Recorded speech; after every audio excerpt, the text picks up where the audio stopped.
It is truly a delight to be here at this annual function of Tughlaq. Though I am sorry, I cannot speak to you in Tamil, and therefore I would have preferred if there was someone to interpret what I say in Tamil.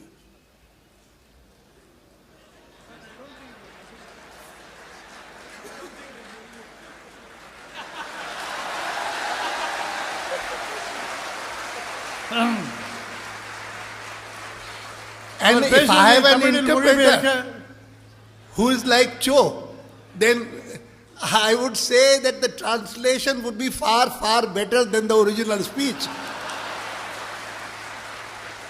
அதாவது அவர் என்ன சொல்றாருன்னா, அவர் சொன்னதை நான் சொல்ல போறது இல்லைன்றார். இப்படி ஒரு நம்பிக்கையுடன் அவர் ஆரம்பிக்கிறார். He has no faith in me.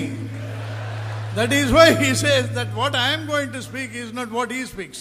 No, I can, after listening to him, as interpreted to me by Guru Murthy, Narendra Bhai was being told, translated by our LG, Ganeshan.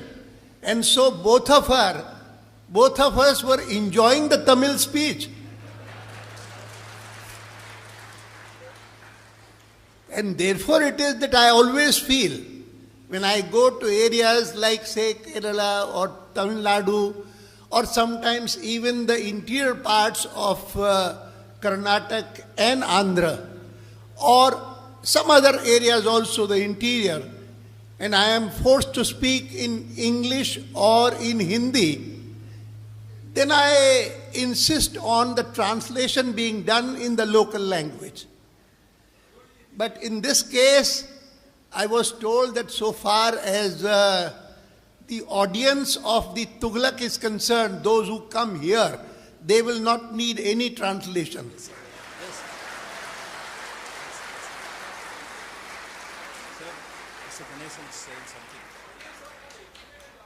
I know that. But the most educated audiences also would understand something in Tamil far more effectively than in English or Hindi. But it entirely depends on Cho. He's a close friend. I leave it to him. Sir, I feel I should not interrupt your speech with my translation and spoil the flow of it. I am sure the audience present here will understand every word that you say. I leave it to you. He's abandoned me, find you. Even though he's a very close friend since a long time. And if I feel delighted to be here, one reason is that Cho has been a very dear friend for a long, long time. And so when this time he told me that you had come earlier, Narendra Bhai had also come once earlier, I would like both of you to come together. I said nothing like it. Friends, first of all, I inquired from Guru Murthy whether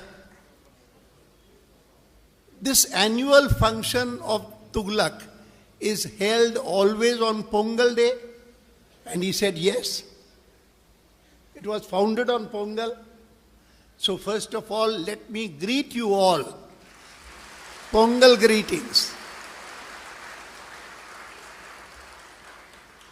It's after all a day which is observed with different names throughout the country. Throughout the country.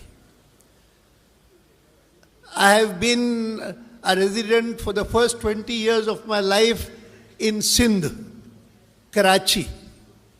And there we called it Uttarayan. Gujarat also it's called Uttarayan. In Assam it's known as Bihu. And here Narendra Bhai is here, and there is kite flying on this day. People take a dip in a lake or a river and worship the sun. and that is supposed to bring blessings, remarkable. But flying kites is something very prevalent in Gujarat, and I do not know how many of you have been to Gujarat these days. I would urge you to go there. And if you go on this day, you will see the kind of atmosphere that has been created by Narendra Bhai by organizing a kite flying festival, international. And you would be surprised to know that even across the border in Punjab, in Lahore also, kite flying is done with such vigor that it's almost a frenzy on this day.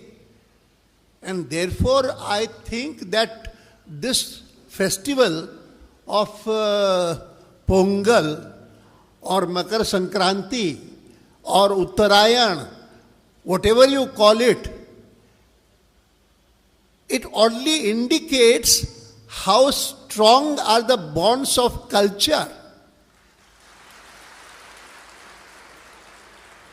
I have always regarded that here in India, what binds us together is culture, and therefore I describe it as cultural nationalism. And it would be interesting for you to know that there were fanatics in Lahore who these days carried on a campaign against kite flying. They said that it is a Hindu remnant, and therefore this should be banned, this should be stopped, it should be discontinued. Nothing happened there. It continues as before, goes on. And therefore it is that I often feel that the bonds of culture even disregard religious diversities. Religious diversities will remain, and they should remain, nothing wrong about it. But the bonds of culture should be understood, and they should be really respected. My first experience of what is cultural nationalism came in a very curious way. When India got independence, but of course simultaneously came partition of the country, and because of partition, the small population of Hindus in Sindh it became evident that we have to migrate. And migration started because killings had started in other parts of what became Pakistan. And therefore, migration of Hindus started.